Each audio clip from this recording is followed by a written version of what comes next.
به نام خداوند بخشنده مهربان.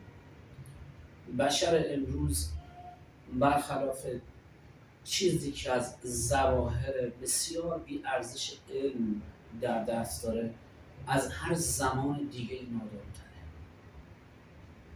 وقتی که ما میگیم بشر ظلوم و جهول هست، وقتی که فرموده پروردگار این هست، کسی نمیتونه حرف دیگه رو بزنه. دیگه بیان میشه انه کان ظلوم جهول، این سیغه مبالغه هست، کسی نمیتونه حرف دیگه رو بزنه. و این انسان ها در کشورهای مختلف پراکنده هستن و هیچ کشوری نمیتونه بدور از این حقیقت باشه که بشر امروز واقعا در دریای سیاه ظلم